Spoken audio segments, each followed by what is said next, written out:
I need y'all to stand up. I need y'all to give it up. I need y'all to clap it up for Mr. Sean Evans!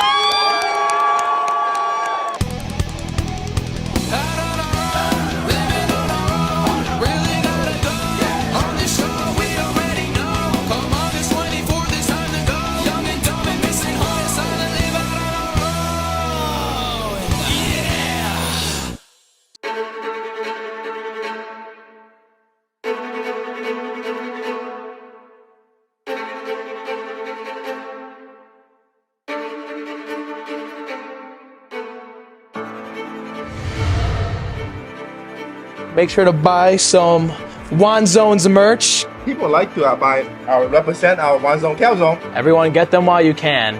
Get them while you can.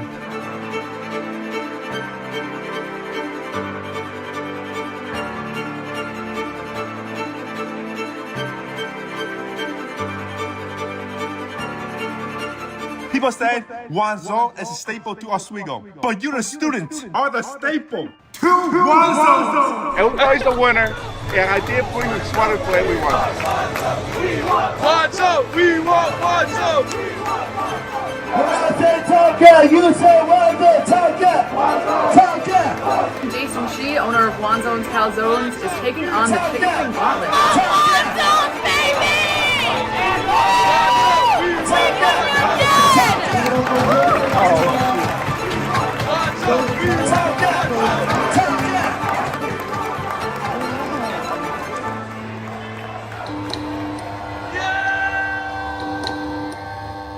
Happy Friday, Lakers, and another beautiful day here in Oswego, New York. I'm DJ Don Perone, and I'm happy that you're starting your weekend off right listening to WNYO 88.9 FM, the Laker Radio Network. I said, darling, can you see?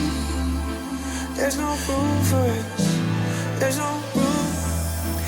Now our lives are changing. Promises keep slipping. And I always knew it wasn't you. It wasn't you. Now our lives are changing. Promises keep slipping. And I always knew it wasn't you. It wasn't you. Palm Sunday, the triumphal entry is all about Jesus declaring, I am the King of Kings and I am the Lord of Lords. There's 4 things about Jesus' kingship that we need to understand from this passage. So let's look at this first, the actual king. Caesar's not king. Pharaoh's not king. Jesus is saying through his actions in this story, he goes, I am the king above all kings. Look at in Psalm 118, verse 26 is literally what the crowd is saying and quoting as they worship. Blessed is he who comes in the name of the Lord. From the house of the Lord, we bless you. They're literally saying he's the king who has come from God. He rules and reigns over everything. In fact, this crowd that was worshiping him on Palm Sunday, blessed is he who comes in the name of the Lord, is the exact same crowd that on Friday was saying, crucify him, crucify him, crucify him. Same people. I gave Mr. Roker my word. Next time you're in town, an Al Roker sub from Sub Shop's on me, and I just want to thank you again. Hey, we're all standing behind you. I'm gonna give Al Roker a sub! So we still taking the beard off today, man? Yeah, I think you scared him away. Today's the day we're giving Al Roker a sub. This is for you, right? The bird's dead. You're running with me, Cletus?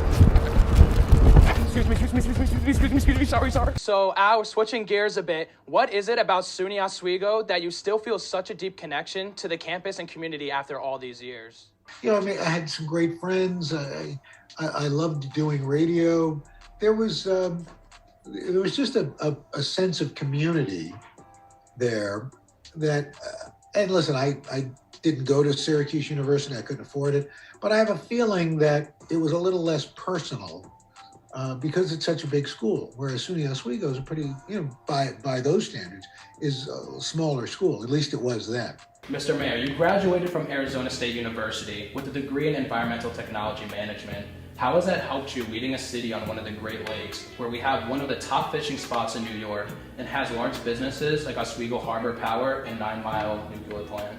Yeah, it's been really helpful. So I went to school at Arizona State, got my degree in environmental technology management. I did have an emphasis in emergency management, which is like disaster relief, preparation, recovery efforts, and things like that. And that was really my core interest. But as mayor, my degrees helped me quite a bit. Obviously, the fishing aspect and the tourism perks that come with being a waterfront community, like you mentioned. But I've actually found it to be a little more helpful for discussing and making decisions on topics like wastewater. The city runs 2 wastewater facilities, the water plant. What separates your barbershop apart from all the others? Well, when we got started, there weren't a lot of traditional barbershops still in existence. So it was kind of a throwback.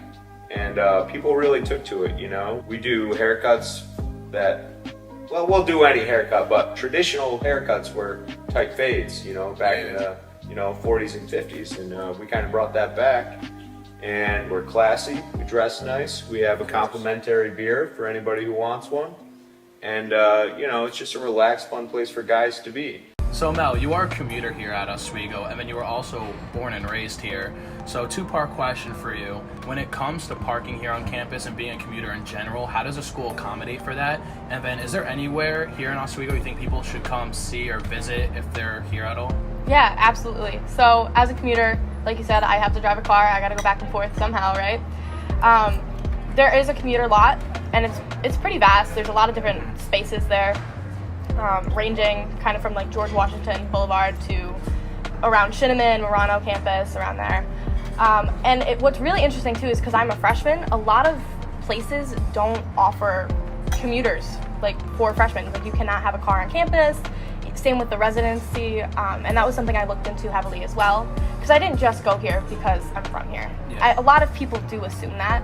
I came here because it offered what I was looking for. Inside SUNY Oswego School of Business, the last 2 years, coffee has been hard to come by. All that changed this week. What was once known as the Wall Street Market is now Rich and Poor Cafe and Lounge. It's pretty awesome. I mean, I know this place was really big, especially pre-pandemic, so before I even came here. I'm really glad to see that it's back up and running, especially with students running it. I know it's just for a good cause, so it's really awesome. The cause, helping students prepare for life in the real world. Business majors run the whole operation, and so far, it's a hit. I really love Rich and Poor. I walked all the way over here from West Campus.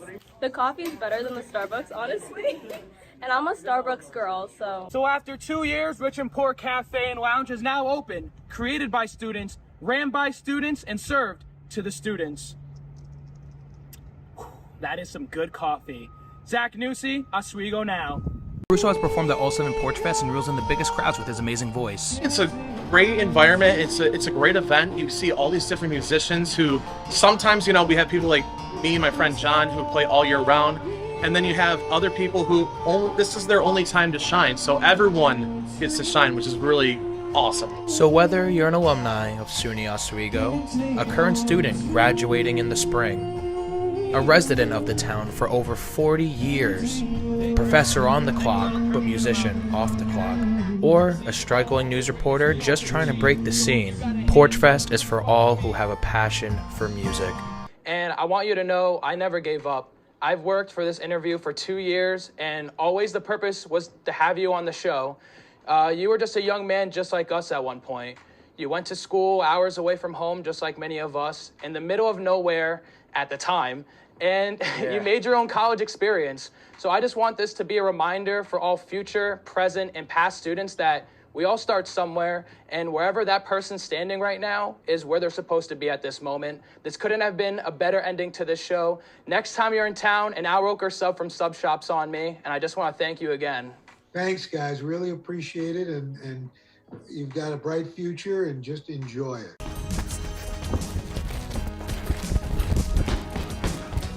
Al, this is for you. I made you a promise, and I'm delivering on it. That's very nice of you. Call security. No, I promised you this, Al, in the interview. Nice to see you. No.